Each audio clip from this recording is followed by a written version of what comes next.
Buen día con todos, ¿cómo se están escuchando? Buenos días, Buenos sí, días, sí se lo Inge. escucho. Sí. Perfecto. Ahora vamos con la lista. Está Juan Sebastián Altamirano, Andrés Armijos, Presente. Debbie Ayala, Presente, Inge. David Balseca, Michelle Chacón, Mateo Coral, Germán Criollo, Ariel González, Iván Gordillo, Presente. Jarison Guerra, Presente.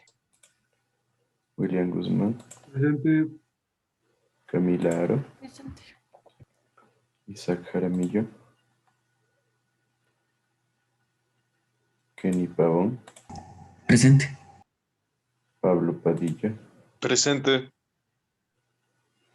Giovanni Solano,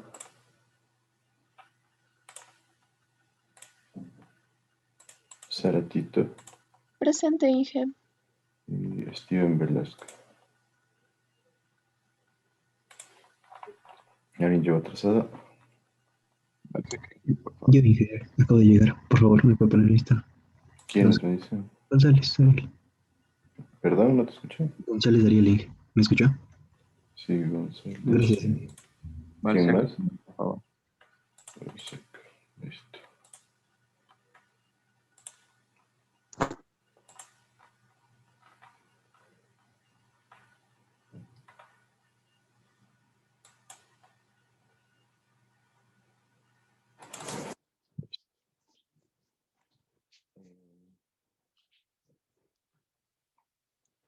Quedaríamos entonces, la tutoría la hacemos el siguiente jueves y el examen el viernes, ¿sí? Ya, Inge. ¿Estamos claros entonces? Por favor. Si alguien tiene dudas, me avisa.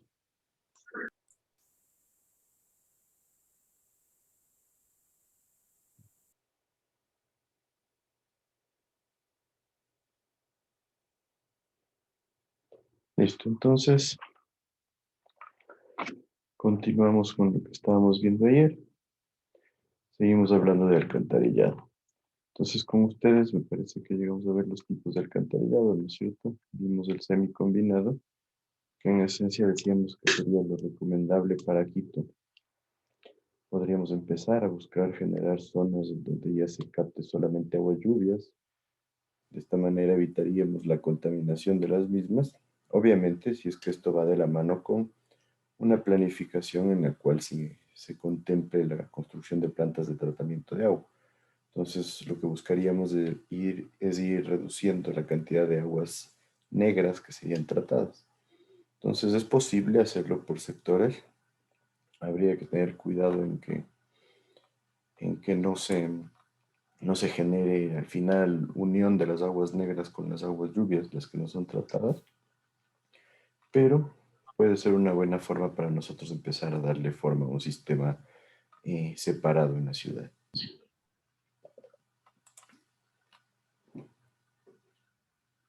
Entonces, como consideraciones para la selección de un sistema, nosotros tendremos que se instalará el alcantarillado pluvial cuando la escorrentía causa inundaciones.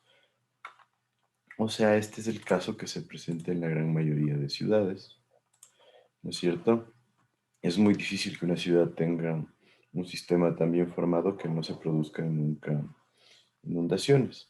Entonces, Profe, una pregunta. ajá, ¿Toca aumentarle el diámetro para que cumpla con o sea, con las condiciones de inundación de la tubería del alcantarillado? ¿a qué te referirías con condiciones de inundación?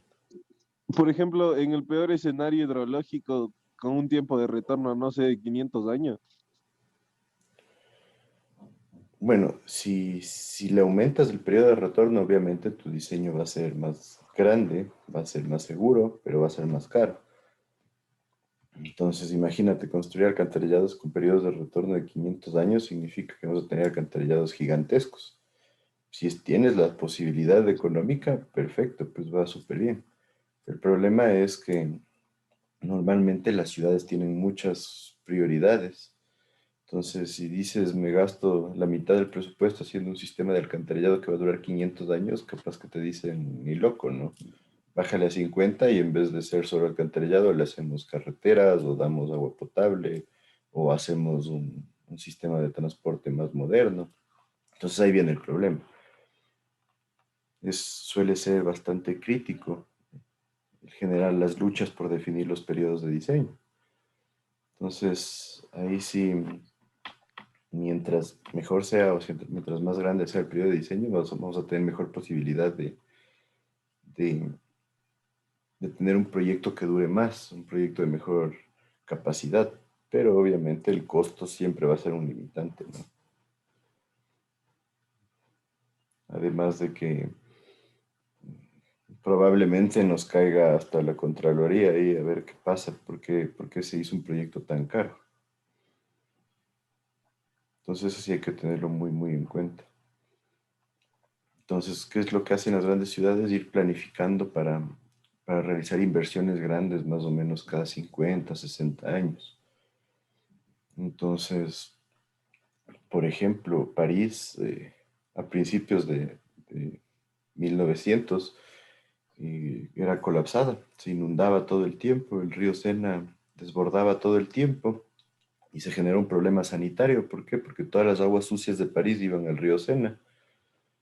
En el río Sena se produjo un colapso, inclusive empezaban a salir ratas a cada rato por las alcantarillas, entonces eso llevó a que ellos generen un sistema que es bastante, bastante complejo, en donde lo que hacen es manejar ciertos volúmenes en donde se acumula el agua para que no vayan directamente al río Sena y lo colapsen. Y obviamente se generó un tratamiento bastante más detallado, porque ahora las aguas del río Sena son bastante limpias y por otro lado existe ese sistema de recirculación en donde se trata las aguas sucias, se las lleva al río, se las mezcla con agua fresca y se las vuelve a utilizar. Parece que el 20% del agua que se consume en París es reciclada. Entonces, eh, se generó una inversión súper grande para poder tener un sistema evitando el que colapsen las alcantarillas. Pero aún así me parece que no se lleva un periodo de vida útil de 500 años, sino parece que el proyecto se debe estar alrededor de los 100 años.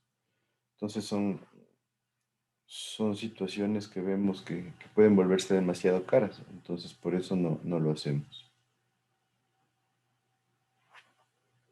¿Sí está claro eso?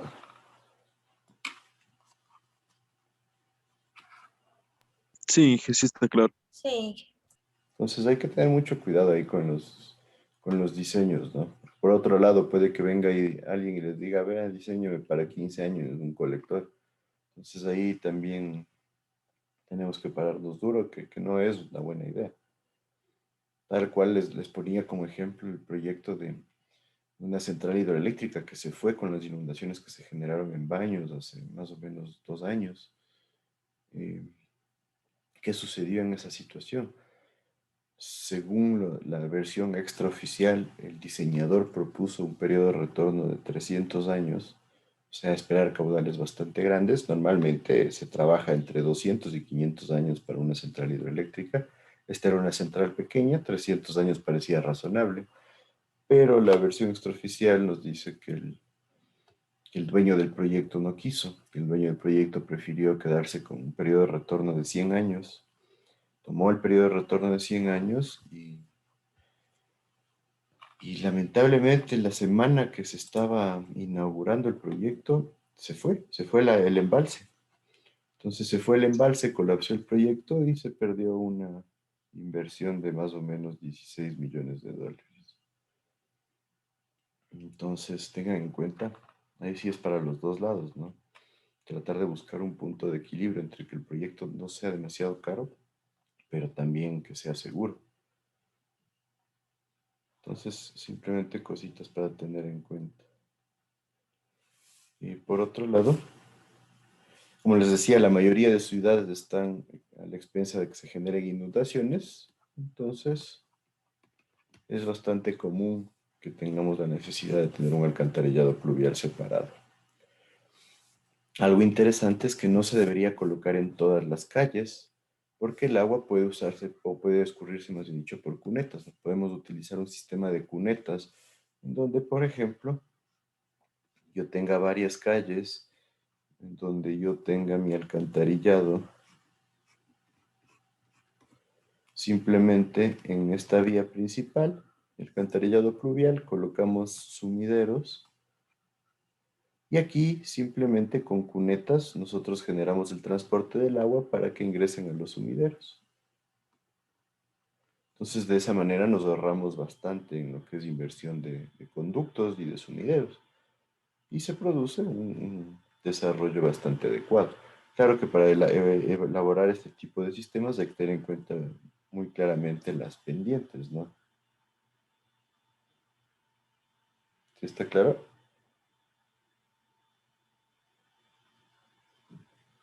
Sí, Entonces, normalmente es lo más recomendable tener un sistema pluvial separado.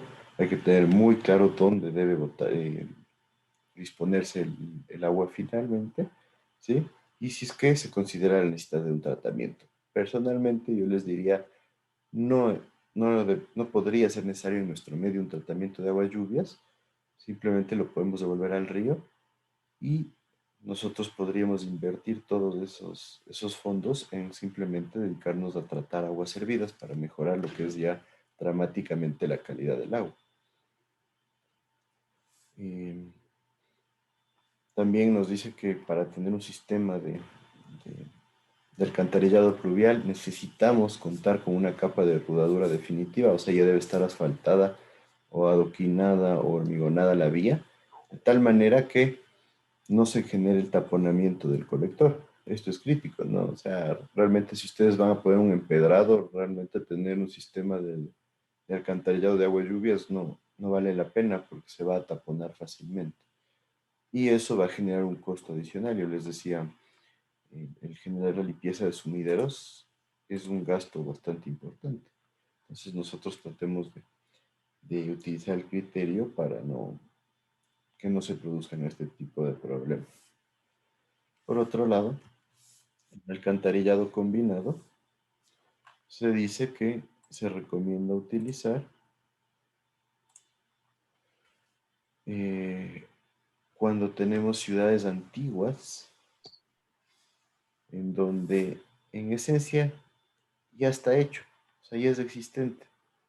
Es el caso de Quito. Pero que no se vuelva esta una razón para no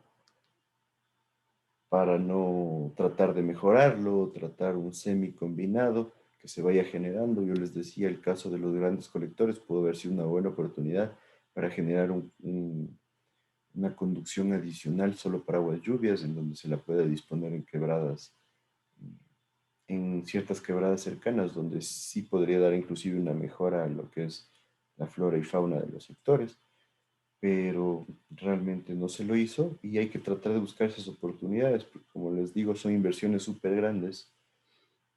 Imaginémonos las inversiones para los proyectos con vida útil de 50, 60, 70 años como máximo.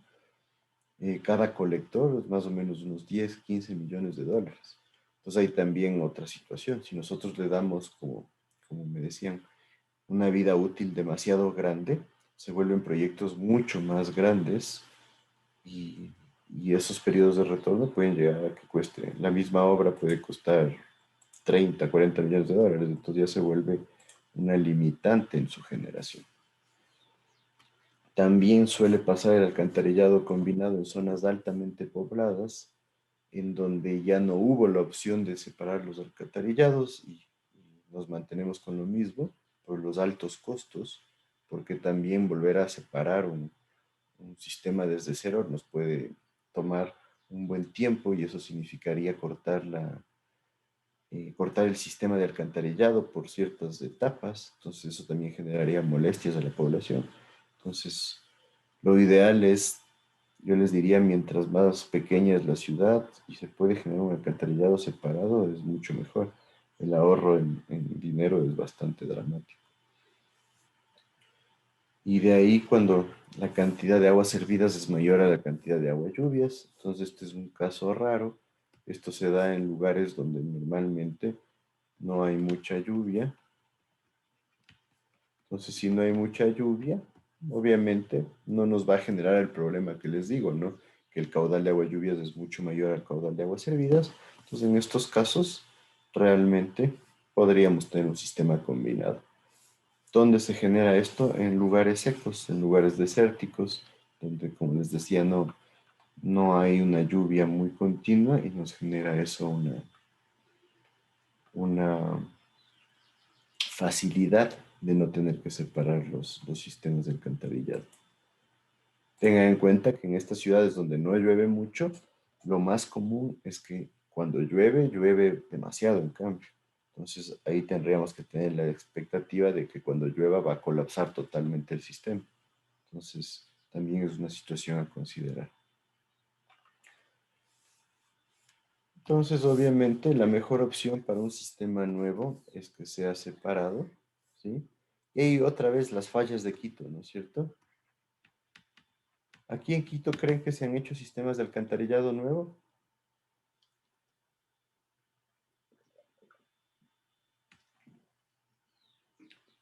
¿Qué me Sí, dicen? Claro que yo sí, creo ¿no que es sí se han cierto? hecho. Se van ampliando las redes de alcantarillado. Si ustedes ven toda la zona de Pifo, toda la zona de Pinta, toda la zona de por el Colibrí, realmente ha tenido nuevas inversiones en lo que es alcantarillado. Entonces, ¿por qué creen que no se lo hizo separado? ¿Qué piensan ustedes? Porque el sistema anterior estaba diseñado como combinado y se tenía que conectar al sistema anterior. Ya, perfecto, probablemente ese era el raciocinio, ¿sí? ¿Y creen que podría habérselo hecho separado y mandar directamente las descargas a otro lado? Sí, de seguro se hubiera Probablemente podido sí, hacer. ¿no es cierto? Probablemente era una buena opción. Entonces allá, ¿quién sabrá por qué no se lo hizo? Porque por último, la inversión hubiera sido un poco más grande, sí, pero se hubiera conectado al sistema antiguo solamente el alcantarillado sanitario.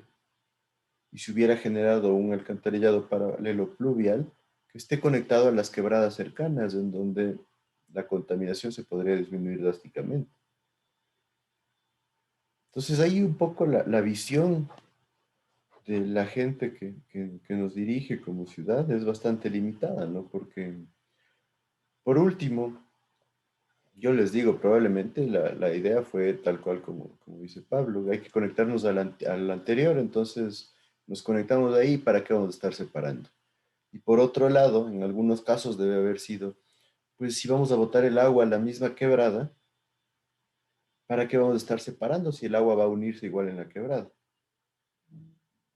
Pero La visión debería ser, pues si ahorita invierto un poquito más y separo, capaz que en unos 5 o 10 años puedo hacer una pequeña planta de tratamiento y solo le trato al agua servida y al agua lluvia le sigo botando a la quebrada. Y la mejora en la calidad del agua sería dramática, ¿no? En la contaminación ambiental, en todo el manejo de cómo estamos contaminándole a los ríos. Si ustedes ven, el río Machanga es ultra contaminado. Existe el famoso plan de mejora de la calidad del agua del río Machanga, pero realmente decir que se vea alguna mejora es casi que nulo. Entonces, ese tipo de decisiones son importantes, ¿no? Un poco de visión a largo plazo. Le separamos ahorita el sistema y capaz que algún rato simplemente hacemos una planta pequeñita de tratamiento. Ahora en países modernizados hay plantas súper automatizadas que manejan caudales más o menos bajos, pero para sectores rurales podrían funcionar perfecto y la inversión no sería demasiado alta. Entonces, yo les diría ahí sí, el análisis debe ir por ese lado, ¿no? La tendencia mundial es a sectorizar todo, inclusive ya muchas de las grandes ciudades tratan de no tener solo un centro financiero, sino empiezan a sacar varios centros financieros y de esa forma nosotros podemos tener eh, concentración de población focalizada en ciertos puntos. Entonces podríamos generar sistemas que solo se dediquen a abastecer estos puntos y van a ser más pequeños que generar un mega sistema que cubra toda la ciudad, entre comillas, porque sabemos que es bien difícil que un solo sistema cubra toda una ciudad. Entonces, ahí sí un poquito de las decisiones cómo se van tomando, ¿no? Lo mismo en el sector del sur, el sur de Quito. Todos deben conocer la zona de Quitumbe. La zona de Quitumbe fue una zona planificada por el municipio. En esencia, ustedes ven todas las viviendas de la parte cercana al municipio de Quitumbe. Son bloques gigantescos de vivienda que podríamos decir que se desarrollaron de manera adecuada. Entonces, la idea del municipio era generar estos bloques de vivienda para clase media, media baja y baja, de tal manera que se presente una buena estructura. Si ustedes ven las calles en la zona de Quitumbe son súper anchas, muchas no están pavimentadas, pero son súper anchas, tiene lugar a crecimiento. Existió el proyecto ahí de generar una edificación bastante grande del municipio que no se llevó a cabo, pero se le generó ahí la plataforma administrativa del sur, la plataforma financiera del sur. Entonces, en esa plataforma se generó un buen desarrollo. Si ustedes ven, las calles aledañas son anchas, hay un buen flujo. Entonces, se ve algo de planificación. Y eso iba de la mano con la planta de tratamiento de aguas que se construyó en la zona de Quitumbe. Entonces, podríamos decir que la zona de Quitumbe sí tiene algo de planeación urbanística. Inclusive se generó el centro comercial del Quicentro Sur, que está en la zona de Quitumbe, de tal manera que también la Morán Valverde es una calle súper ancha, es una calle con buenos accesos. Hay problemas de colapso de tráfico, especialmente en un cruce hacia la izquierda justo antes del Quicentro Sur, que podría ser solventado mediante un sistema de pasos elevados o pasos deprimidos, pero hay cierta planificación. Pero si ustedes se ponen a analizar, ¿por qué no se separó el alcantarillado en esa zona? Ya había el plan de la planta de tratamiento de aguas. El caudal que podía manejar esa planta de tratamiento de agua podría haber abastecido una población mucho más grande si se separaba el agua lluvia. Tengan en cuenta que en el sur de Quito llueve más. Entonces la cantidad de lluvia es bastante más alta ahí. Entonces eso significa que en esa planta de Quitumbe se está tratando una cantidad grandota de agua lluvia que fácilmente pudo haber sido planificada para enviarse a cualquiera de las quebradas que hay por ahí. Entonces, ¿qué piensan de ese tipo de decisiones ustedes?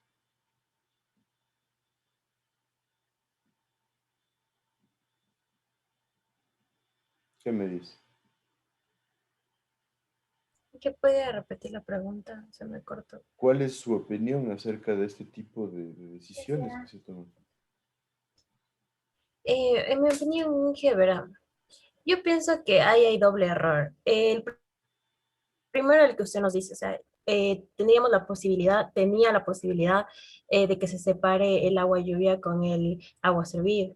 Esa es una. Y el otro error que yo considero que tampoco se ha tomado en cuenta es que a pesar de que se realiza un tratamiento tanto de aguas lluvias como de aguas servidas, ya que se mezclan, esta agua ya tratada es nuevamente botada a la quebrada y esa quebrada no es limpia. Ujú. Entonces, como había manifestado en anteriores ocasiones, justo en Aguas Arribas hay un mercado, y se han encontrado ahí, porque yo estuve un tiempo ahí trabajando en un proyecto, se han encontrado fetos, se han encontrado residuos animales, o sea, y el agua tratada está yendo ahí. Entonces, prácticamente estamos botando la plata a la basura, porque no sé para qué se está tratando, para que otra vez se contaminen, no tiene sentido. Entonces creería que está mal planificado eso. En realidad, tanto la utilización del alcantarillado combinado como al momento de tratarla, volverla a ensuciar. En mi opinión, no está correcto. Sí, ¿no es cierto? Perfecto. Por ahí varios errores.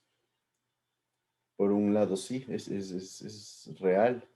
Estamos tratando el agua, primero exageradamente, porque en vez de tratar el agua de 200.000 personas, si separábamos del alcantarillado, capaz que el alcantarillado de agua lluvias, capaz que nos alcanzaba para 300.000, ¿no? Y era una mejora bastante dramática en el abastecimiento. Por otro lado, perfecto, por ahí tenemos varias zonas industriales, tenemos el Camal, el nuevo Camal metropolitano, un poco más al sur. Pero, ¿qué pasa con el nuevo Camal? ¿Por qué no se hizo una conexión para tratar esas aguas también?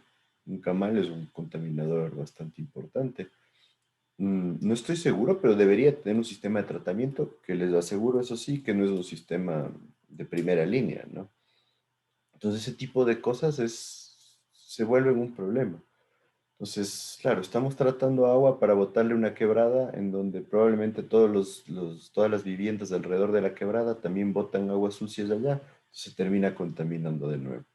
Y por otro lado llegan todas las aguas de distintas actividades, como nos conversaba David, pero realmente ahí vienen el tipo de análisis que habría que ir haciendo, ¿no? Entonces, tal vez si hubiera sido una mejor opción, en vez de gastarnos más de 220 millones de dólares en una planta, pues hagamos dos o tres más pequeñas y ubiquemos una en un sector que esté generando alta contaminación. Podría quedarse una ahí mismo, otra un poquito más allá en la zona de la Mariscal Sucre, en donde también tenemos un volumen impresionante de gente. Y separamos el alcantarillado en la zona de Quitumbe, generamos de ahí que con la misma planta se pueda abastecer a la población que estaba ahí y generamos un proyecto mucho más amplio en donde consideremos varios aspectos del sur de Quito. Entonces, ese tipo de situaciones sí deberían tomarse en cuenta, deberían pensarse, deberían planificarse y no se lo hacen, ¿no? Entonces, ahí es la idea que hay que tener el, ya como ingenieros civiles el criterio para tratar de desarrollarlo y buscar generar soluciones más holísticas, soluciones que vayan enfocadas al futuro. Porque en esencia yo de lo que he visto probablemente fue sí tenemos un problema crítico, vamos a crecer en población y aquí en Quito no hay una planta de tratamiento, hagamos una mega planta. Pero realmente no es la mejor solución, ¿no? Y ahora por último tampoco vale la pena dejarlo como todo malo, porque en realidad aunque sí se esté produciendo lo que dice Debbie, que va el agua a la misma quebrada contaminada, también sí es verdad que sí se reduce dramáticamente los contaminantes. Yo creo que no debe estar abasteciendo para las 200.000 personas que eran lo propuesto, pero la planta de Quitumbe debe estar abasteciendo para unas 120, 130.000 personas, asumiendo que la población del sur de Quito sea 1.200.000, 1.300.000 habitantes y la población específica de las zonas aledañas a Quitumbe sea unos 500.000, 600.000 habitantes, podríamos decir que se está tratando el agua de más o menos un 15 a 20% de la zona cercana a donde está la planta de tratamiento. Entonces, sí habría que ver la validez de que se está reduciendo por lo menos en una cantidad importante la contaminación que termina en los ríos. Entonces, Eso sí Sí, hay que darle entonces, valor. una preguntita. Ujú. Inge, o sea, al momento de que se está tratando esta agua y al momento que se descarga en la quebrada, quiere decir que baja el DBO porque se está mezclando el agua tratada con el agua sucia. Exacto, claro, se le reduce. ¿Se sigue contaminando el agua Ay, tratada? Sí, pero se reduce. Entonces tenemos agua de, podríamos decir, menos mala calidad en los ríos. Entonces sí podríamos decir ya. que es un paso, porque si es que hubiera una planificación, pero no, si es que dijeran, sí, a futuro pensamos hacer la planta Camal, que la zona del Camal, la Nueva Aurora, toda esa parte es bastante grande. Entonces, compaginarle, porque también se generó el nuevo hospital del sur de Quito. Y el nuevo hospital del sur de Quito fue una inversión bastante fuerte. Se podía haber hecho que vaya de la mano con una planta de tratamiento que sirva para el hospital, que de ley tiene que tener una planta de tratamiento, pero que también abastezca las zonas aledañas, ¿no es cierto? Podría haber sido una situación bastante coherente. Y lo mismo, trabajar, por ejemplo, se hizo el nuevo parque industrial del sur. En el parque industrial del sur, las empresas en la mayoría de casos van a tener que generar tratamientos propios. Entonces se pudo haber hecho un programa en donde se busca involucrarlos a todos y generar un sistema centralizado, por decir, que conecten todas las aguas de la industria a un sistema centralizado, al menos las industrias contaminantes, y también generar tratamiento de la zona aledaña de, de viviendas. Y de esa manera se puede haber dado un tratamiento mejor al agua una inversión que vaya focalizada. Porque muchas empresas que manejan químicos y productos que tienen que generar de ley tratamiento, van a generar inversiones bastante importantes para tratar el agua. Entonces, yo nunca he visto realmente una alianza en donde se genere podríamos hablar de una especie de alianza público-privada, en donde se invierta por parte del Estado y también de las industrias para generar tratamiento focalizado. Entonces podrían ser opciones que se den. Ya les digo, y el nuevo proyecto que sacaron es la Vindobona, un proyecto de 1.000 millones de dólares, que en teoría nos va a solventar la vida, pero ya vemos que es muy difícil que lo hagan, ¿no? Entonces no nos va a arreglar todo el problema que tenemos de contaminación.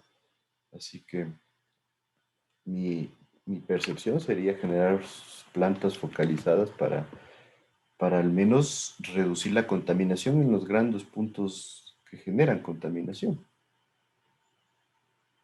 Entonces, habría que tener eso súper claro. Entonces, continuamos igual. El sistema separado previene la contaminación y obviamente se reduce la necesidad de plantas depuradoras tan grandes. Les digo, hay situaciones que pueden mejorarse dramáticamente. Inclusive, habría que pensarlo. Si ustedes terminan trabajando, muchos de los estudiantes terminan trabajando en GATS municipales medianos o pequeños, y algunos ya están haciendo plantas depuradoras pequeñas. Entonces, genera una planificación, ¿no? Porque a veces también desde ahí se puede empezar. Alguien me buscaba para una tesis, me decía que el papá estaba construyendo una planta depuradora en alguna población, no recuerdo en dónde. Entonces querían hacerlo como una opción para tesis. Y es bastante interesante porque tienen toda la información y podrían meterle un poco de análisis, ¿no? ¿Qué pasa si se propone empezar a generar un alcantarillado separado y generar solo tratamiento de aguas servidas? Probablemente se pueda abastecer mucha más población y en poblaciones pequeñas es mucho más fácil separar. Entonces, hacer ese tipo de análisis sí puede generarnos una visión bastante más profunda. Entonces, dentro de alcantarillas, nosotros vamos a ver la hidráulica de las mismas. Entonces, podríamos tener tres opciones. Una alcantarilla trabajando a tubo lleno, en donde normalmente no se recomienda, ¿no es cierto? Porque los costos de construcción son bastante más altos. En algunas situaciones, como decíamos, en sistemas de bombeo, se trabaja con alcantarillas a tubo lleno para que se tiene que generar la presión para para que funcione el sistema de bombeo. Y en algunos colectores grandes también se puede trabajar a presión, especialmente cuando son hechos de hormigón armado. Obviamente el proyecto se vuelve bastante caro. De ahí, cuando tenemos tubo parcialmente lleno por arriba de la mitad de la sección del tubo y tubo parcialmente por abajo de la mitad. De estas dos opciones, ¿cuál creen ustedes que sería la mejor?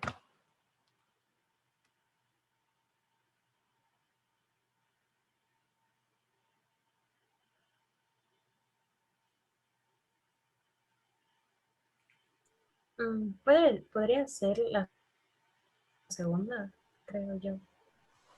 O sea, digamos una, dos.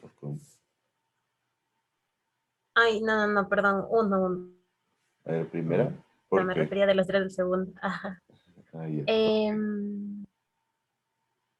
Yo creería que se está aprovechando mejor la tubería como tal y aparte también creería que como no existe tanto aire, no puede, o sea, en la tubería, se evitaría lo que es ¿cómo era esta palabra? Se me fue. Sedimentación, tal vez. Sí, eso, sedimentación. Ujú. Yo creo que la dos, más bien, porque son sistemas a gravedad, entonces no pueden trabajar a presión. No puede llegar a presión, me dices. Y como es un sistema de alcantarillado, tiene que no estar tanto la sección menor al menos al 70%. Ya, perfecto, sí, los dos criterios son bastante válidos. Por el un lado, sí, en este caso, nosotros vamos a tener mayores velocidades, es verdad, y esto es una ventaja para evitar lo que es sedimentación, la acumulación de partículas. Y en este otro caso, nosotros tenemos la posibilidad de que va a ser mucho más difícil que se llegue a este caso de acá, a tener el tubo completamente lleno. Entonces, normalmente podríamos decir que si las velocidades son controladas, esta opción de acá podría ser muy buena, porque nos da mucha más versatilidad, mucha más tranquilidad. Podríamos hablar de que se pueden manejar caudales mucho más grandes en casos críticos. Pero ¿cuál sería el principal problema?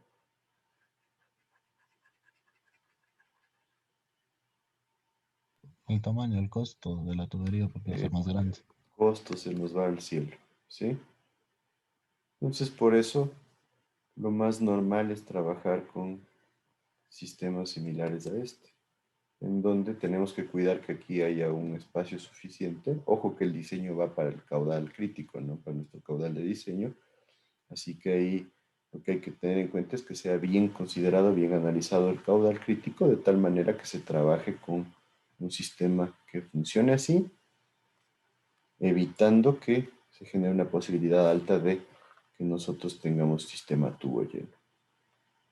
Entonces sí, si tendríamos todos los recursos económicos de la vida, pues la opción 2 es buena.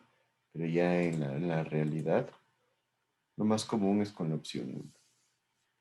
Entonces, dentro del flujo en canales circulares parcialmente llenos, que en esencia así son, yo diría, el 95% de las alcantarillas, hay ciertos casos en donde se hace alcantarillas tipo baúl, que esto normalmente se trabaja en colectores, ¿sí? ¿Por qué se genera esto? Porque en los colectores es mucho más fácil tener el piso plano para poder facilitar lo que es el trabajo, ingresando volquetas, ingresando maquinaria. Entonces tenemos un piso resistente, es mucho más fácil generar los trabajos para la construcción.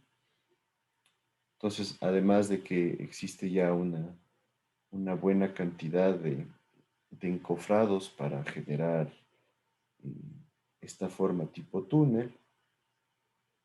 Ya hay varias empresas que tienen los encofrados, entonces es mucho más fácil que mandarlos a hacer desde cero. Entonces, como trabajabilidad es bastante bueno. Inclusive hay ciertos colectores pequeños de más o menos, digamos, 2,40 m, 2,50 m de alto. Sí, tal vez 1,50 m de ancho, que ya se trabajan de esta forma, también por la facilidad de lo que es el hormigonado. pero en la gran mayoría de casos nosotros vamos a trabajar con flujo parcialmente lleno en tubería circular. Entonces,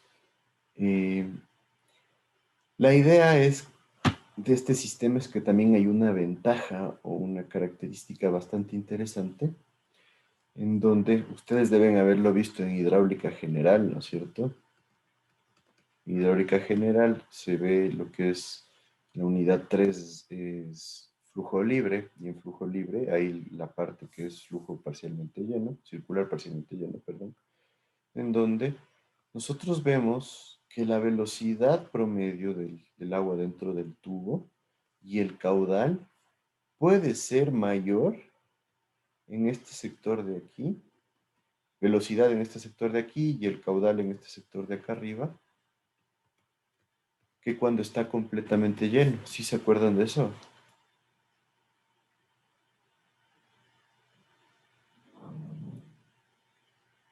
¿Qué me dice?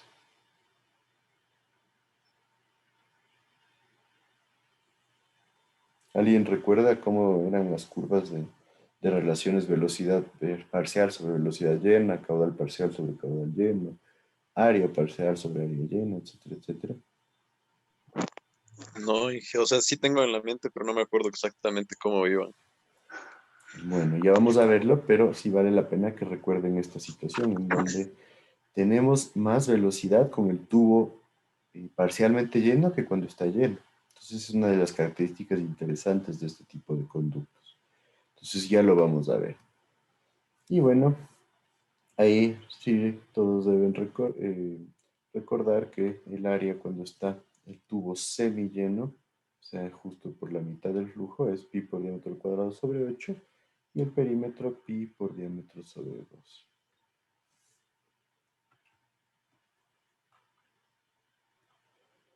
Entonces, para determinar cuál sería la velocidad máxima, tenemos este tubo con un diámetro D, un radio R, un tirante del agua. El tirante del agua es el nivel desde la base del conducto hasta donde se encuentra el nivel del agua. Se lo denomina Y normalmente, ¿sí? Y aquí valdría la pena mencionar también que a la altura del espejo de agua normalmente se le llama T en conducto parcialmente lleno, en conducto circular parcialmente lleno. Y también el ángulo teta es el ángulo que forma dos radios que unen las partes externas del espejo de agua con el centro de la circunferencia. Sí, ese ángulo es el ángulo teta.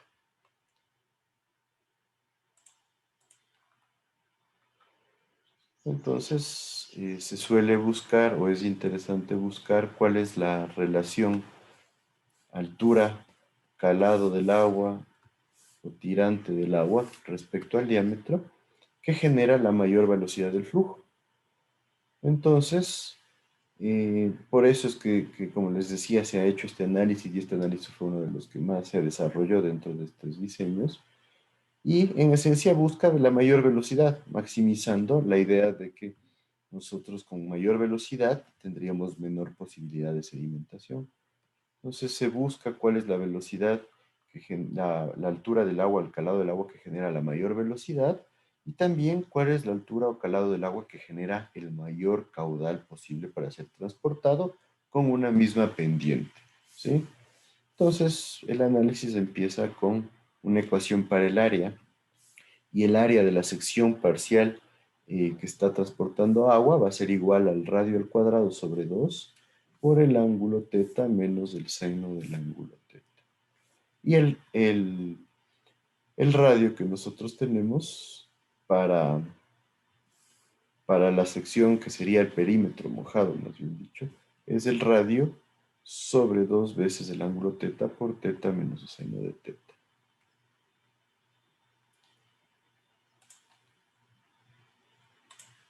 Entonces, aquí les he puesto el análisis en donde, mediante el uso de las fórmulas de Manning o de Chessy, se genera un análisis como velocidad es igual a un coeficiente K que depende de la pendiente y la rugosidad, que en este caso está como X, en donde se utiliza esta fórmula empírica, velocidad es igual a K por el perímetro a la X.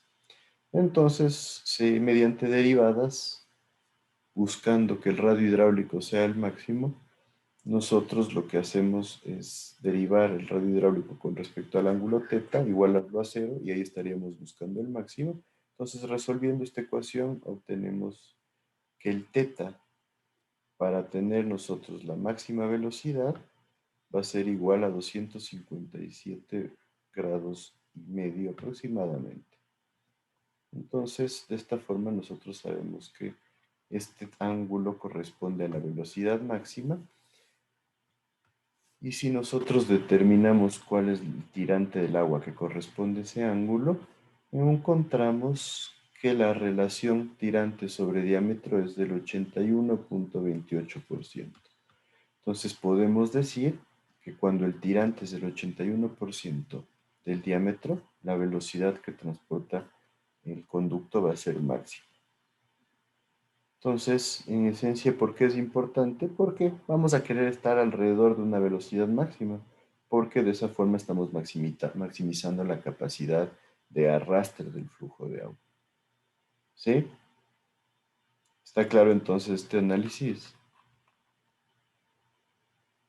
De ahí nace todas las relaciones que después vamos a ver se han graficado en unos diagramas para poder encontrar y calcular mucho más fácil este tipo de conductos. Entonces lo mismo se ha hecho en función de la relación tirante sobre diámetro para determinar el caudal máximo. Entonces lo mismo, se tiene la ecuación de área, la ecuación de perímetro, se genera como radio hidráulico, y nosotros en función de la ecuación de caudal, que es con la fórmula de Manning, se vuelve a generar un proceso similar en donde se genera una derivada para poder igualarla a 0, y esta derivada nos daría el máximo. Entonces se resuelve la derivada. No vamos a ahondar mucho en eso porque realmente no creo que valga la pena, pero obtenemos que nuestro ángulo para el caudal máximo corresponde a 302.30. Es un poco más alto que el ángulo que teníamos para velocidad máxima. Entonces calculamos el tirante con este ángulo θ, y encontramos que para el caudal máximo, la relación tirante sobre diámetro va a ser del 93.8%, aproximadamente 94%. Entonces podemos decir que la velocidad máxima se llega con el 81% del tirante y el caudal máximo se llega con el 94%. ¿Sí está claro esto? ¿Qué me dice?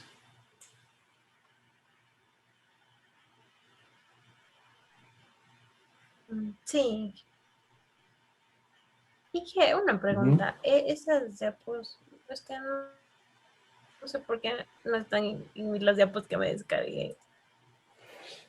Esto de aquí, les debí haber subido ayer probablemente. Ujú. Ya, entonces ya Es que voy ahí a voy descargarme la utilizada, gracias. elaborando y le pongo un poco más de información en algunos casos donde creo que sí vale la pena aumentarle. Y ahí les voy subiendo. Ya, gracias. Ujú.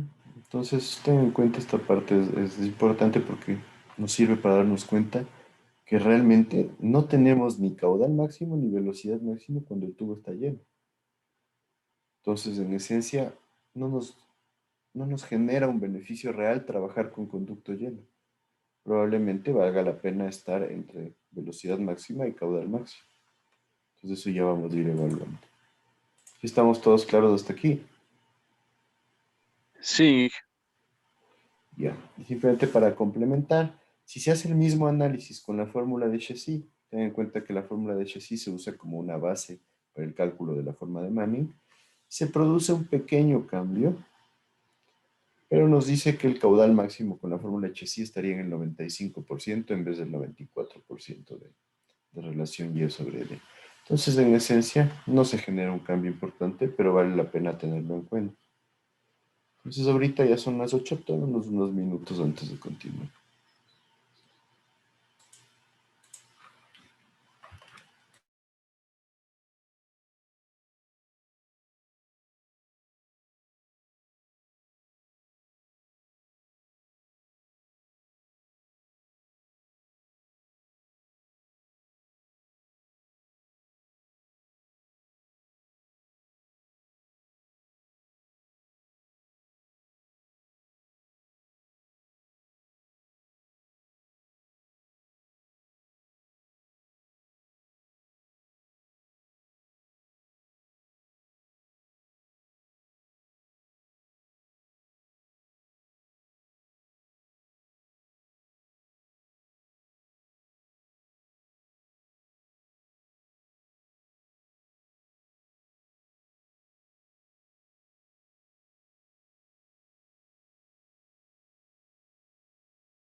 Listo, continuamos, ¿me siguen?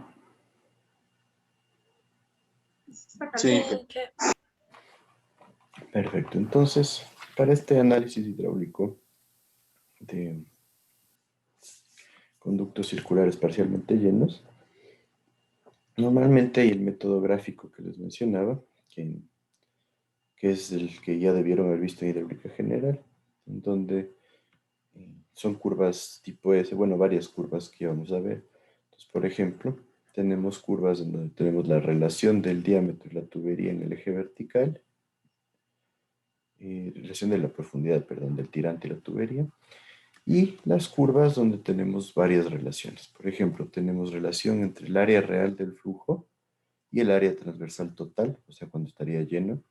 La curva PM, en cambio, nos muestra una relación entre el perímetro, cuando está parcialmente lleno el conducto, y el perímetro total de la tubería. Entonces, en esencia, las curvas vienen dadas así. Ya deben recordarlas.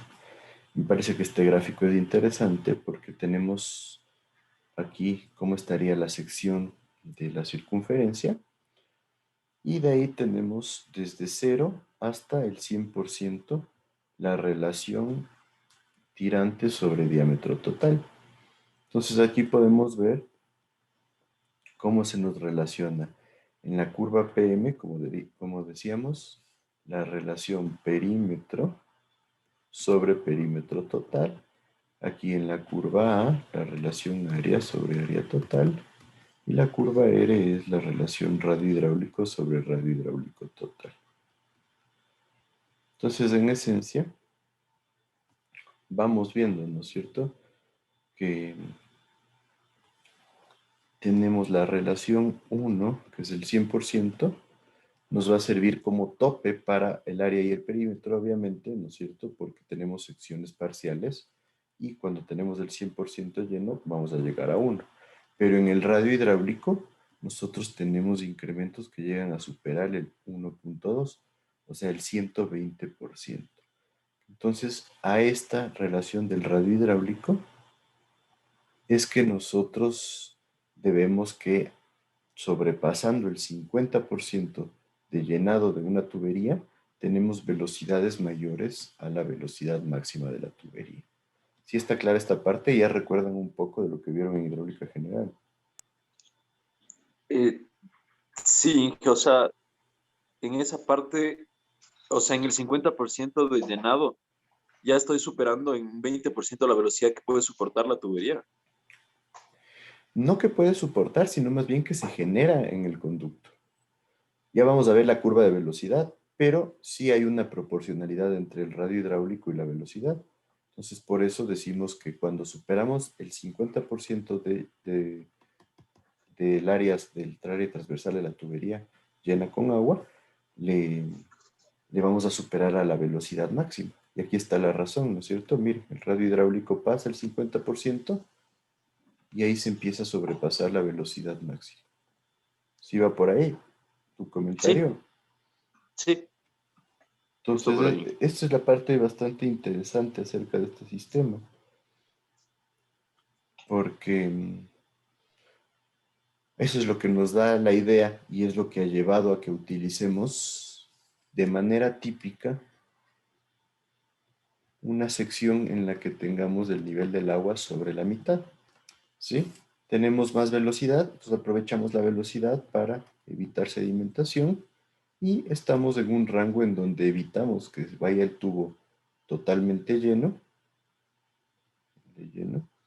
y también llevamos una cantidad de caudal bastante importante.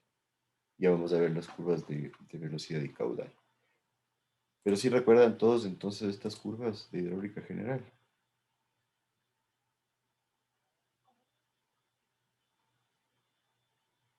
¿Qué me dice?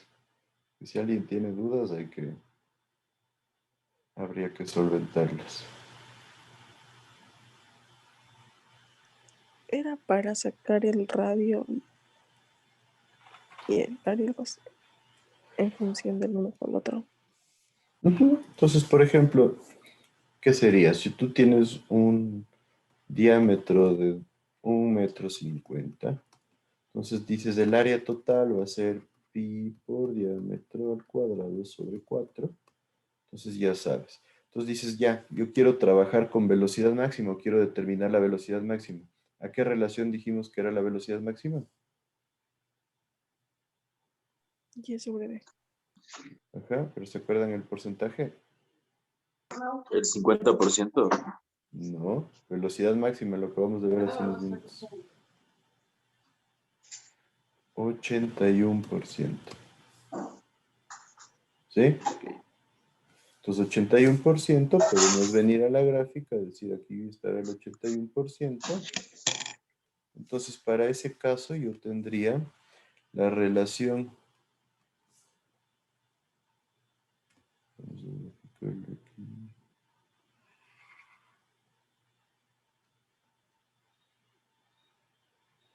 En este caso, el área, estaríamos hablando que va a ser más o menos que el 88% del área total. Entonces ya tengo el área total calculada, ya sé cuál es el área con la velocidad máxima.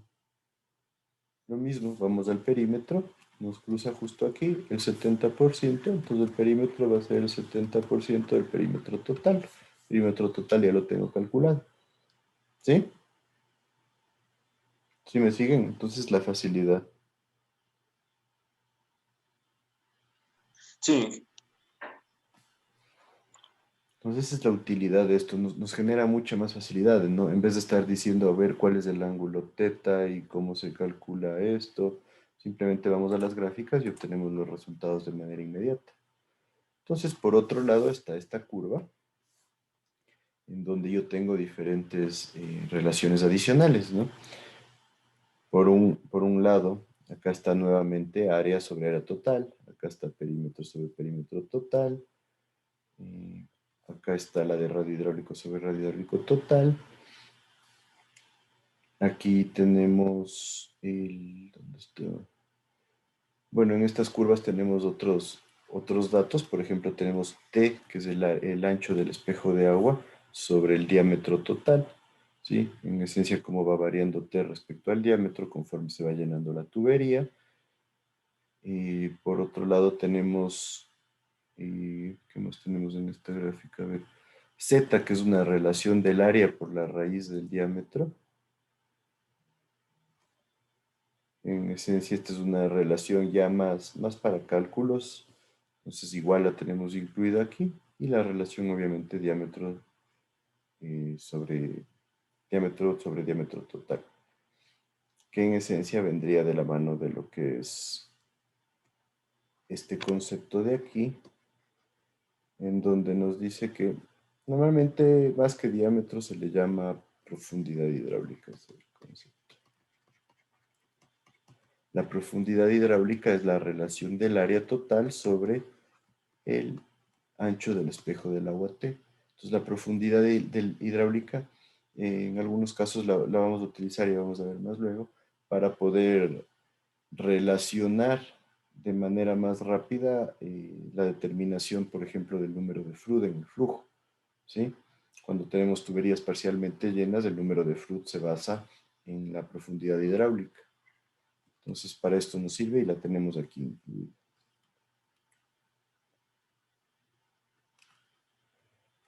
Y el gráfico que realmente nos interesa más es este de aquí, en donde nuevamente relacionamos el calado con el diámetro y tenemos las distintas curvas en donde yo lo que voy a encontrar es la relación velocidad sobre velocidad cuando está el tubo lleno y caudal sobre caudal cuando está el tubo lleno.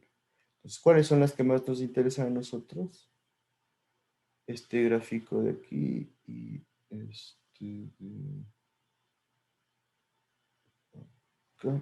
Sí, déjenme agrandarlo un poquito para verlo bien. Creo que ahí lo vamos a ver mejor. Ahí está. Entonces, en esencia, tengo, perdón, es esta de aquí y esta de acá. Estas son las gráficas que más nos van a importar.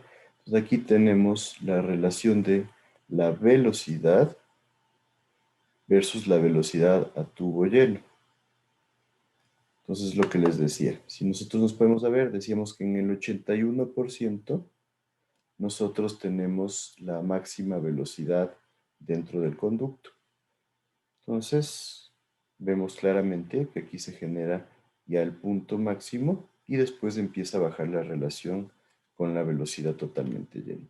Por eso todos los puntos convergen en esta parte final, porque acá tenemos el caudal ya con flujo lleno, la velocidad con flujo lleno, etcétera, etcétera. Por otro lado, el caudal, nosotros decíamos que alrededor del 94 o 95%, de acuerdo a la ecuación que utilicemos, vamos a tener el valor máximo. Y aquí vemos, ¿no es cierto? Alrededor del 0,94 a 0,95%. Entonces, ¿qué es lo que sucede aquí? Lo mismo, ¿no es cierto? Sacamos cuál es el caudal a flujo lleno con la ecuación de Manning y la velocidad a flujo lleno, ¿no es cierto? Caudal sobre área es igual a 1 sobre el coeficiente de Manning por el radio hidráulico a la 2/3 y por la gradiente de energía a la 1/2. Entonces yo determino cuál es el caudal. Lo mismo aquí, esta misma ecuación es igual a la velocidad. Y con eso yo simplemente digo, si quiero determinar la velocidad máxima para este conducto, pues simplemente hago la relación y ya la encuentro. ¿Sí estaría claro el funcionamiento de esta gráfica? Como les digo, esto también lo debieron haber visto en hidráulica general. ¿Sí recuerdan eso? No me acuerdo de haber visto estas tablas, dije la verdad. O sea, hacíamos a la vieja escuela calculando todo de nuevo. Es que bueno, en esencia, esta es una forma de comprimir todos los cálculos y facilitarlos, ¿no? Que simplemente ustedes ya calculan qué pasa a sección llena, que es bastante fácil, porque ya conozco la pendiente, conozco el radio hidráulico a sección llena, conozco el coeficiente de Manning, conozco el área, calculo el caudal, y yo digo, sí, ¿qué pasa si voy al 75%? Tal, me vengo acá, ya le multiplico por que 1,22. Entonces ya sé cuál va a ser mi caudal con el flujo lleno. Dije, pero justo la parte de el Y sobre DS, eso es lo que entraría con caudal, porque justo esa parte es lo que decíamos que era el tirante, ¿no es cierto? Ajá, el El tirante Y. es Y. Ajá. Y el DS, ahí estoy medio ¿Cuál de confundido. ese? El que está debajo del tirante, Y sobre DO, perdón. Este de aquí. Ajá. Por eso este es lo que pasa es que el subíndice O nos dice que corresponde a tubo lleno. Entonces es el Ok. diámetro con el tubo lleno. Entonces estaríamos diciendo, sí, es simplemente por nomenclatura. Esto es de sub O, y si el agua está por aquí, este es el Y. Ah, ya. Entonces simplemente es una forma O sea, es de la relación entre el ajá, Y y el DO. Es una exacto. relación entre el tubo lleno y tubo Estuvo parcial. parcialmente lleno. Ajá. Ya. Sí, revísenle, Sí. alguien tiene alguna otra duda, vale la pena solventarlas. Cositas adicionales, por ejemplo, para que lo tengan claro, ¿no? Calculamos el caudal, entonces me dicen, sí, ahí entra el análisis. ¿Realmente quiero que vaya a tubo lleno? ¿A cuánto quiero que vaya? ¿O tengo que transportar cuánto? Digamos, mi caudal es de 10 metros cúbicos por segundo, el caudal a tubo lleno. Y yo digo, ¿con qué altura o con qué tirante voy a estar si es que el caudal es de 7 metros cúbicos por segundo? Esa Entonces, sería la relación de 7 ajá, sobre 10. hago la relación del 70%, por ejemplo, 70%, vemos más o menos por aquí, no, perdón, es de abajo, 70% estaríamos más o menos por aquí, que nos daría más o menos el 63-64% del tubo lleno, o sea, 0,6 veces el diámetro total. Es full rápido esta tabla. Claro, nos ayuda a generar un montón de decisiones de manera mucho más fácil. Y lo mismo podemos decir, bueno, yo puedo ver con el 94% tendría mi caudal máximo y ese caudal máximo estaría de cuánto. Entonces nos ayuda un montón esta tabla realmente para los cálculos. ¿Sí está claro ahí? Sí, sí está claro. ¿Alguien alguna duda de esto? ¿De cómo funciona? Aquí hay una pequeña fallita en el gráfico. Por si acaso, esta de aquí es variable. Por eso al principio me confundí. Y ya el autor del libro se ha jalado. Entonces, esta relación es cuando ya tenemos un coeficiente de Manning que va variando. Entonces, nosotros no le tomamos en cuenta ahorita, ¿sí? Esto ya considera cuando el coeficiente de Manning ya se ha producido variaciones debido al uso, ¿no? Entonces, el que nos va a interesar a nosotros es el que dice caudal constante y relación de velocidades constantes. ¿Sí? ¿Todos me siguen? ¿Nadie tiene dudas de esto?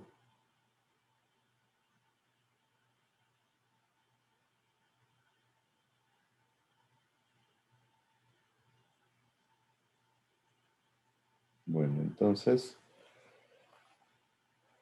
estos diagramas son bastante útiles, yo les recomiendo manejarlos,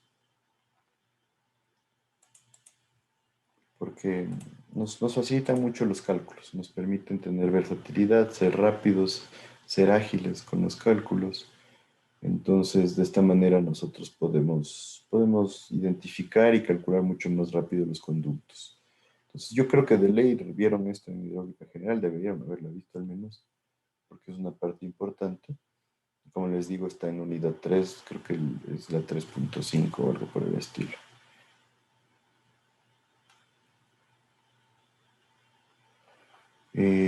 Por otro lado, un poco aquí ya se hace un análisis, lo que les decía, ¿no? No se olviden, el caudal máximo es cuando la relación es del 94% con ecuación de Manning, 95% con ecuación de Chassid, y nos dice que el caudal para el 94% es de 1.07 veces el caudal máximo, y con el 95% 1.05 veces el caudal máximo.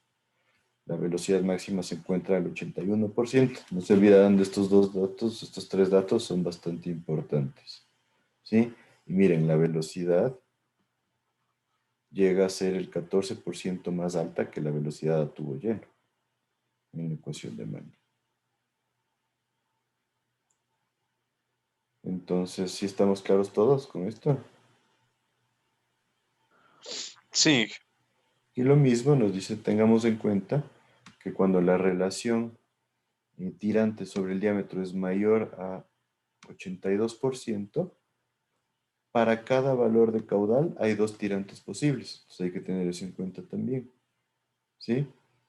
Y esto también se genera que nosotros para valores de tirantes sobre diámetro mayor al 50%, hay dos tirantes posibles para cada valor de velocidad. Entonces, eso hay que tener en cuenta. En algunos casos de los cálculos obtenemos datos que nos generan ciertas dudas. Eso se debe, aquí está el 50% para el límite de velocidad. Entonces, en este caso, nosotros tenemos, por ejemplo, digamos estos dos puntos de aquí. Entonces, cuando la relación tirante sobre diámetro es de más o menos 77, 78%, y cuando es más o menos 93%, tenemos la misma velocidad en dos tirantes diferentes. Entonces ahí realmente cuál nos conviene utilizar, ¿no? Una velocidad igual con un tirante más bajo o un tirante más alto.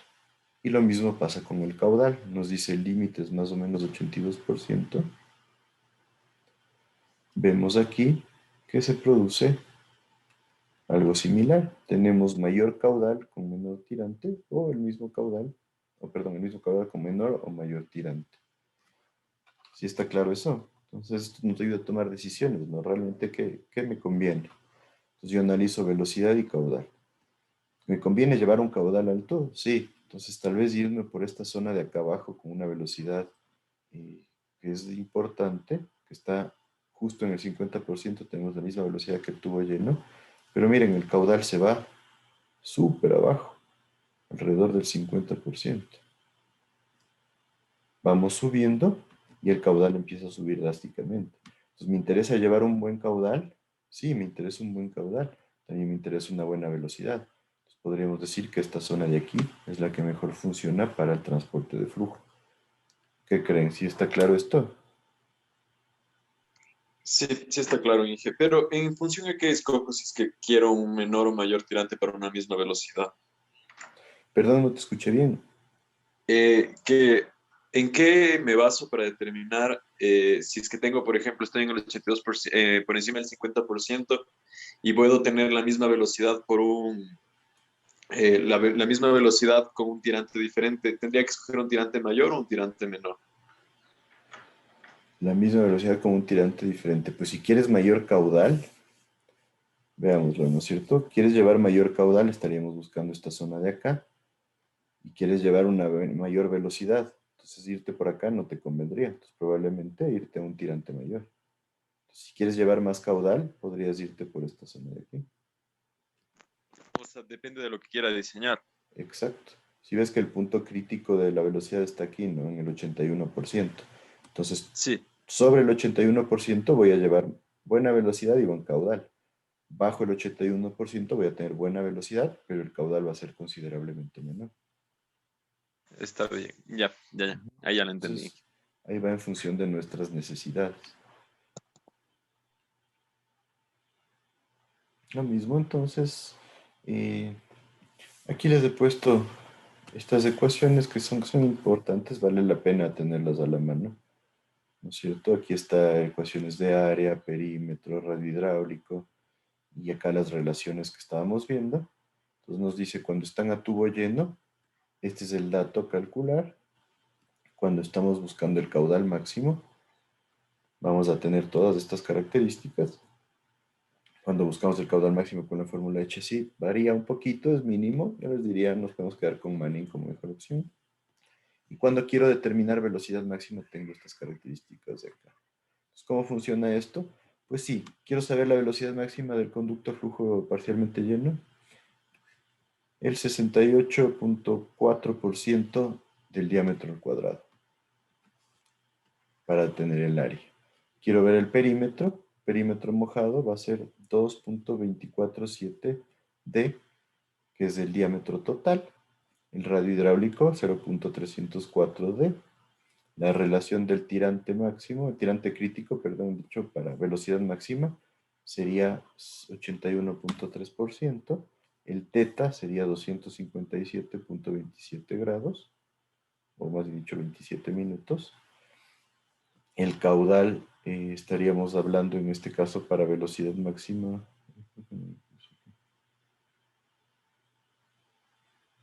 Bueno, no sé por qué no me lo he puesto aquí, pero habría que revisarlo. La velocidad máxima va a ser 1.14 veces usando la ecuación de Manning y 1.10 veces la ecuación de Chasset. El área que tendríamos respecto al área total sería el 87%, el perímetro respecto al perímetro total 72% y el radio hidráulico respecto al radio total es 1.22. Por eso les decía, siempre hay una correlación entre el radio hidráulico grande con la velocidad máxima. Así estaría claro para qué nos sirven esto.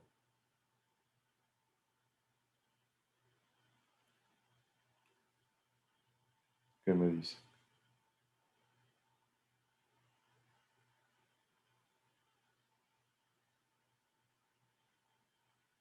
¿Qué me dices, Michelle Chacón? ¿Sí está claro el uso de este cuadro? O sea, realmente es para facilitarles puntos críticos. Caudal máximo y velocidad máxima. Sí, Inge. ¿Sí, seguro? O sea, es como un cuadro donde se entrelazan los tres autores. Sí, o sea, en esencia nos dice, a ver, ustedes quieren saber para la velocidad máxima, ¿qué va a pasar? Entonces, vienen, velocidad máxima. ¿Dónde es velocidad máxima? 81%. Más o menos, ¿no? Entonces, 81%. ¿A qué corresponde esa velocidad máxima? Para no estar viendo todos los gráficos, ya sabemos aquí que la velocidad máxima va a ser cuando la relación área sobre área total es 87%, perímetro sobre perímetro total 72%, radio hidráulico sobre radio hidráulico total 21.22. ¿Sí? Entonces, en esencia son en los puntos de velocidad máxima y caudal máximo, ¿qué características manejo? Y obviamente también tubo lleno, ¿no? Que esto es bastante más fácil de calcular. ¿Alguien me decía algo más? Sí, que justo quería preguntarle eso del tubo lleno. ¿No se supone que es para parcialmente llenos esta tabla? Ajá, pero aquí nos da los datos del tubo lleno.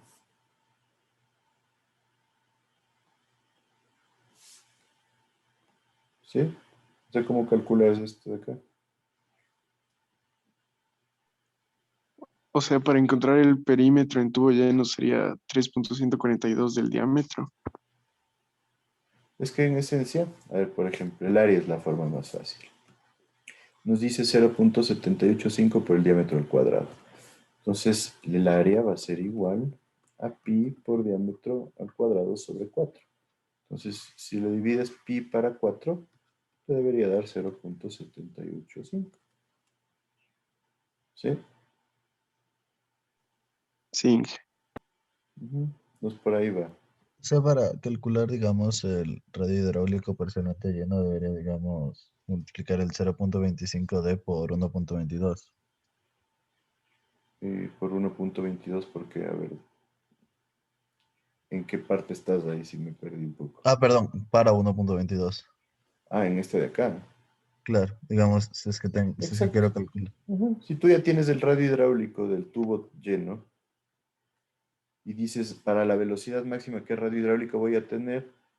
Entonces, simplemente vas a tener que el radio para velocidad máxima va a ser igual, este pasa multiplicando a 1.22 por el radio hidráulico totalmente lleno. Entonces te ayuda a simplificar los cálculos. La otra opción es que tú me digas, bueno, tengo la velocidad máxima en el 81%, ¿no es cierto? Entonces quiero saber el radio hidráulico. Acá también tengo radio hidráulico, si le ven, ¿no es cierto? Entonces vamos a 81%. El radio hidráulico va a estar aquí,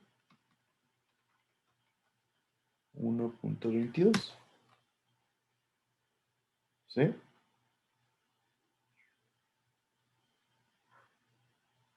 ¿Sí o no? De ahí nace este 1.22. El índice O es el cuando es completamente lleno, ¿verdad? Completamente lleno. Ajá. Pues por eso aquí tengo caudal completamente lleno, velocidad completamente llena, área completamente llena, perímetro completamente lleno y radio hidráulico completamente lleno.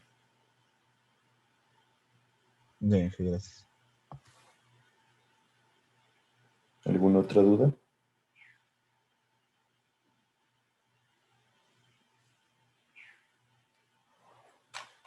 Entonces, en esencia son varias formas de resolver problemitas más pequeños, ¿no?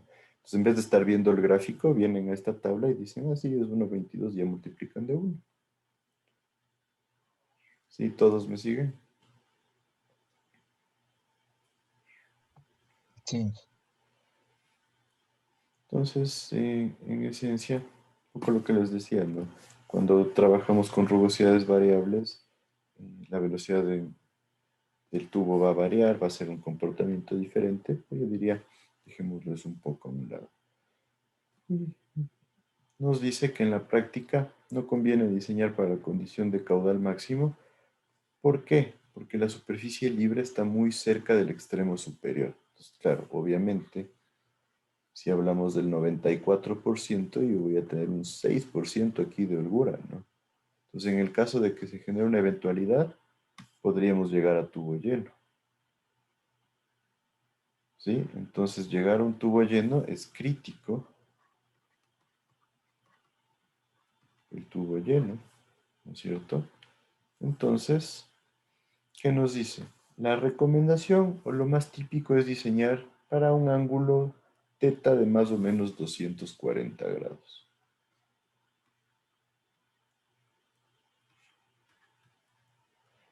más o menos alrededor del 78-80% de altura llena. Un poquito cerca de la velocidad máxima. ¿Sí está claro? La idea es tener un espacio suficiente arriba para poder tener una seguridad en el caso de que haya alguna variación en los caudales. ¿Sí me siguen? Sí, Y acá también tienen este gráfico en donde también nos sirve para calcular, no es un gráfico, perdón, esta tabla, donde tengo tirantes sobre diámetro y tengo la relación área sobre diámetro cuadrado, perímetro sobre diámetro, radio hidráulico sobre diámetro. Esto nos ayuda en algunos casos para facilitar cálculos. Entonces dicen, si yo quiero calcular más o menos acá debería tener los otros, sí, acá está, al 80% o al 70%. Entonces buscamos el 70%, está acá. Entonces me dice, sí, área sobre el diámetro cuadrado, 0,58. Entonces yo ya puedo determinar igual el área rápidamente. Perímetro sobre diámetro nos da 1,98 y el radio hidráulico sobre el diámetro 0,29. Entonces otro tipo de tabla que nos sirve para facilitar los cálculos.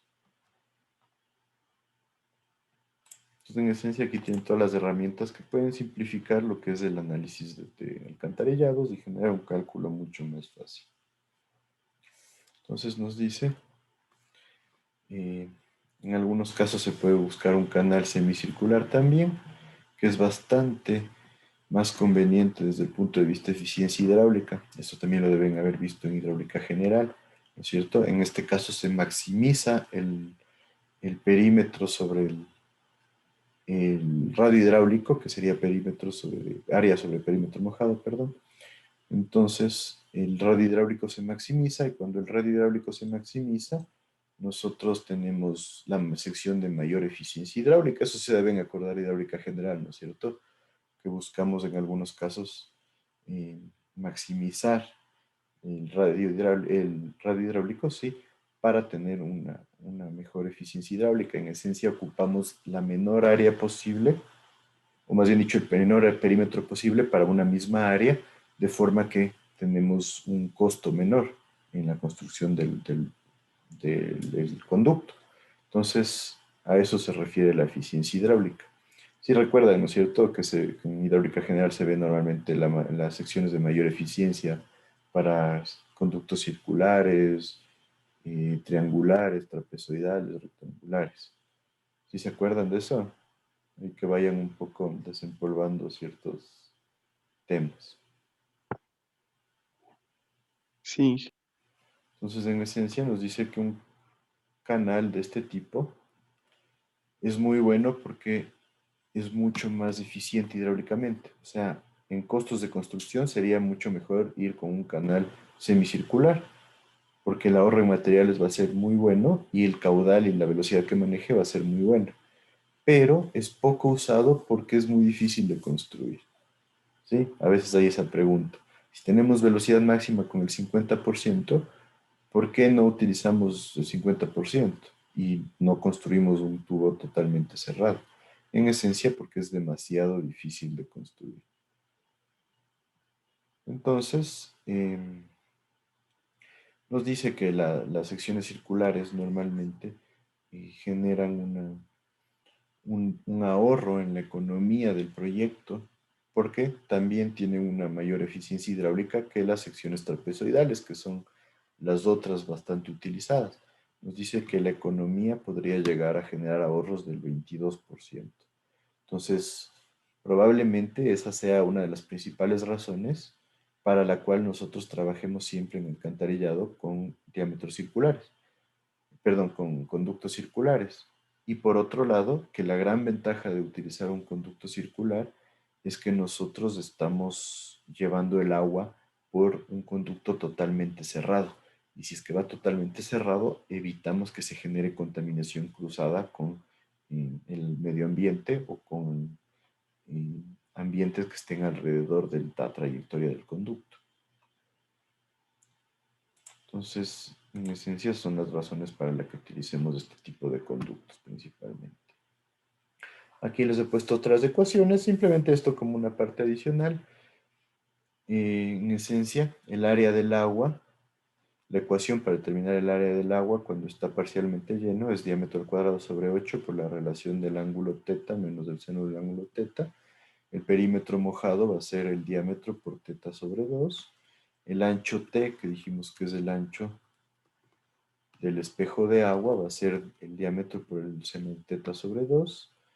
X, que es la distancia entre la parte central del conducto y el donde está el nivel del agua, va a ser diámetro sobre 2 por el coseno de teta sobre 2.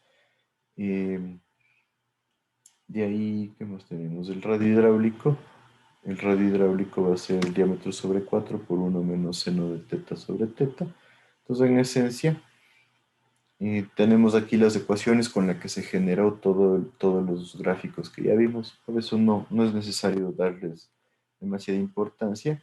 Yo les digo, es mucho más fácil que estar calculando todo esto, generar ya los cálculos directamente sobre los gráficos.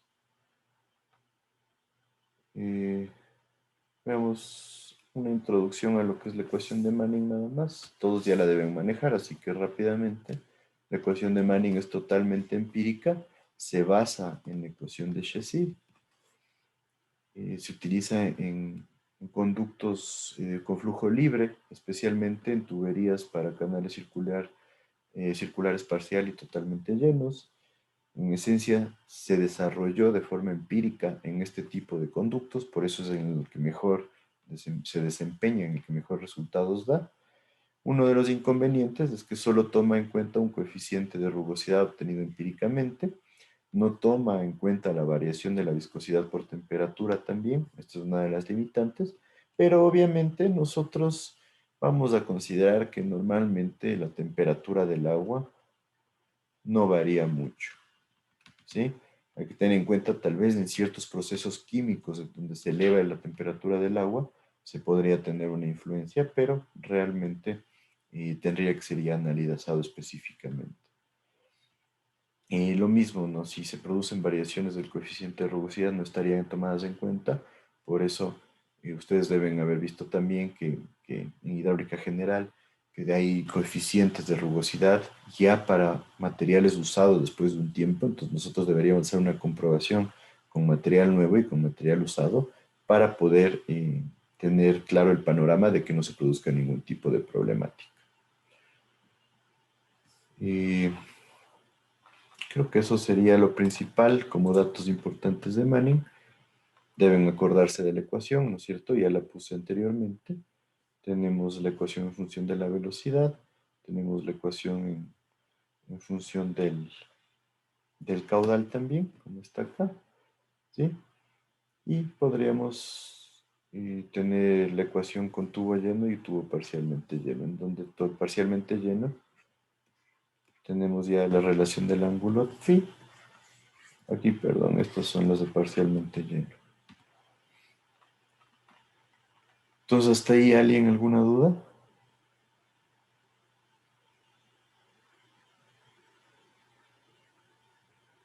¿Qué me dice?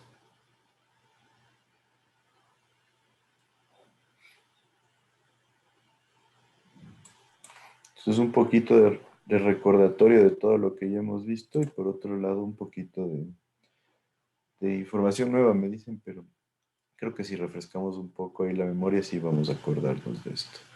Entonces, quedemos ahí por hoy día. El siguiente jueves continuamos con esto. Tratamos de hacer un par de ejercicios, revisar algo más de teoría y hacemos la tutoría. Y el viernes el examen, ¿sí? No se olviden. De ahí continuamos ya con partes más prácticas de cómo se generan las redes de alcantarillado. Entonces, si no hay más dudas, quedemos ahí y continuamos la siguiente semana. Un buen fin de semana para todos. Gracias, Inge. Inge, disculpa la pregunta. Ujú. Tal vez me puede ayudar poniendo en lista. ¿Con qué? Poniéndome en lista. Disculpa. Ah, ya les pongo. A mí igual, Inge, por Coral.